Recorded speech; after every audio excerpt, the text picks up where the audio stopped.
Hello बच्चों, मैं Kamlesh Funtoosh fun में आपका स्वागत करती हूँ। कक्षा 8 वसंत भाग 3 से पाठ 4 दीवानों की हस्ती नामक कविता पढ़ेंगे। इस कविता को भगवती चरण वर्मा जी ने लिखा है, जिनका संक्षिप्त में जीवन परिचय जान लेते हैं। श्री भगवती चरण वर्मा जी का जन्म 30 अगस्त 1903 में उन्नाव जनपद के शफीपुर नामक गांव में हुआ था। इन्होंने इलाहाबाद से BA LLB की उपाधि प्राप्त की। वर्मा जी आरंभ में कविता लेखन करते थे, परंतु बाद में उपन्यासकार के रूप में सुप्रसिद्ध हुए। इनकी मृत्यु 5 अक्टूबर 1981 में हुई। तो ये था कवि का जीवन परिचय। अब कविता का परिचय। दीवानों की हस्ती नामक पाठ आधुनिक कविता का नमूना है, जिसमें कवि ने दीवानों के मस्ती भरे जीवन का वर्णन किया है। एक ओर वह अपने व्यक्तित्व को नकारता है, तो दूसरी ओर अपने अस्तित्व को महत्व देता है। वह अभावों में खुश रहता है और लोगों में खुशियां बांटने का काम करता है। तो चलिए हम अपनी कविता शुरू करते हैं। दीवानों की हस्ती। हम दीवानों की क्या हस्ती है, आज यहाँ कल वहाँ चले, मस्ती का आलम साथ चला, हम धूल उड़ाते जहाँ चले।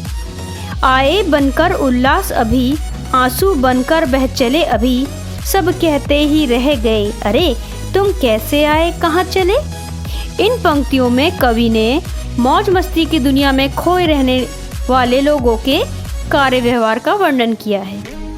संसार के कष्टों से बेफिक्र रहने वाले, अपनी खुशियों की दुनिया में मस्ती पूर्वक जीवन जीने वाले लोग संसार के अन्य लोगों से कहते हैं कि उनकी हैसियत है ही क्या, वे कहीं भी एक जगह पर टिकने वाले नहीं हैं। अपनी खुशियां बांटते हुए वे आज यहाँ हैं तो कल कहीं और होंगे।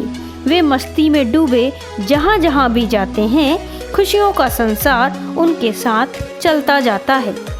खुशियों से वंचित लोगों के बीच अभी वे उनके लिए खुशियाँ बनकर आए थे, अर्थात मस्ती से जीवन बिताने का संदेश देने आए थे। पर उनकी दुखद स्थिति देखकर वे स्वयं दुखी हो गए। दीनहीन लोग उनको जाता देखकर पूछने लगे कि तुम किस उद्देश्य के लिए आए थे और अब इतनी जल्दी कहाँ चल दिए।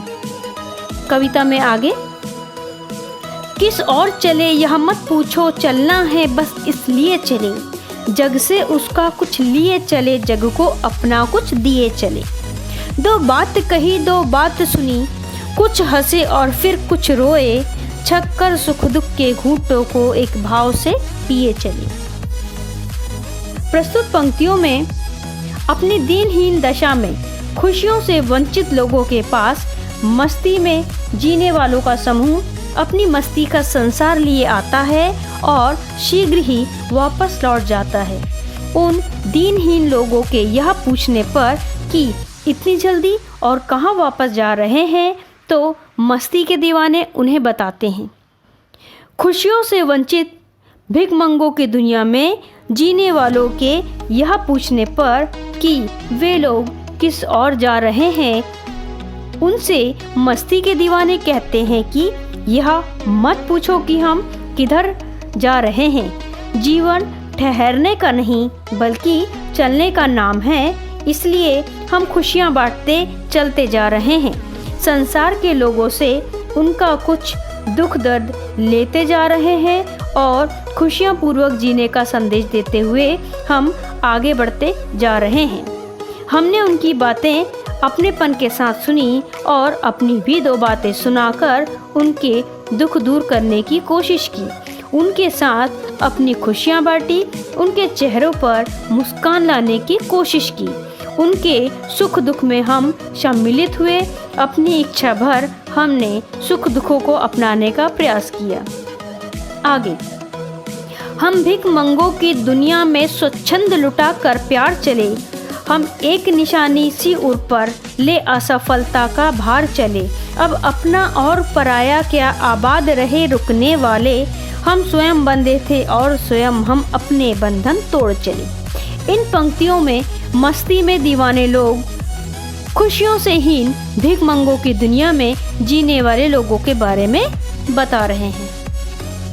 खुशियों की दुनिया में जीने वाले, सबके साथ अपना प्यार बांटने वाले लोग कह रहे हैं कि खुशियों से हीन, अभावों की दुनिया में भिखमंगों जैसा जीवन बिताने वाले लोग के बीच हमने अपना प्यार स्वच्छंद रूप से लुटाया।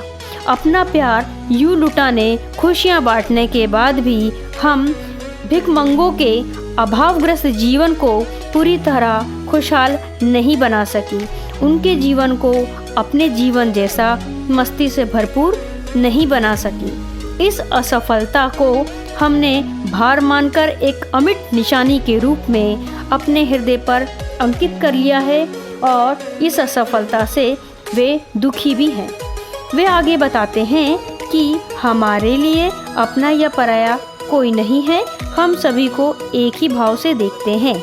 हम अपने और पराये की भावना से ऊपर उठ चुके हैं। हमारा जीवन तो यूं ही चलते फिरते बीत जाएगा।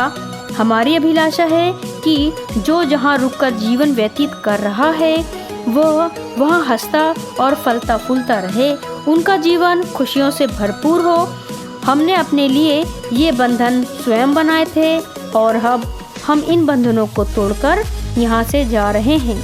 अब हम इन बंधनों को तोड़कर प्रस्थान कर रहे हैं, जिससे दूसरे स्थानों पर रहने वाले लोगों को मस्ती और खुशियों का संदेश देते हुए उनके जीवन में खुशियां भर सकें।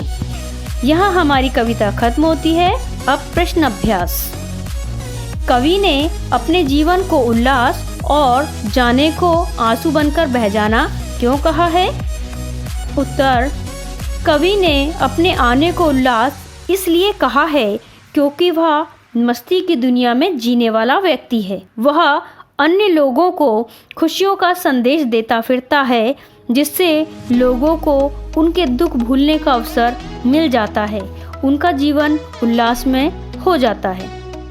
कवि ने जाने को आंसू बनकर बह जाना इसलिए कहा है क्योंकि उनके जीवन में आई ये खुशियाँ चिरकाल के लिए नहीं हो पाती। कवि इसे अपनी असफलता मानता है, इससे कवि को दुख भी होता है। प्रश्न 2। भिखमंगों की दुनिया में बेरोक प्यार लुटाने वाला कवि ऐसा क्यों कहता है कि वह अपने हृदय पर असफलता का एक निशान भार की तरह लेकर जा रहा है? क्या वह निराश है या प्रसन्न?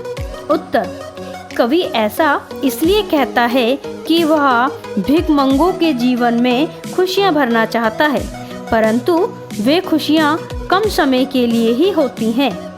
कवि उन्हें चिरकालीन बनाना चाहता है। अपने इस प्रयास में असफल होने पर वह इसे अपने हृदय पर असफलता का बोझ मानता है। इससे कवि की निराशा प्रकट होती है। प्रश्न 3। कविता में ऐसी कौन सी बात है जो आपको सबसे अच्छी लगी? कविता में निम्नलिखित बातें मुझे अच्छी लगी। कविता में उल्लासपूर्वक मस्ती का जीवन बिताने का संदेश दिया गया है। कविता में आत्म केंद्रित होने के बजाय सभी के सुख दुख का ध्यान रखने की बात कही गई है। सुख दुख को समान भाव से अपनाने की बात की गई है।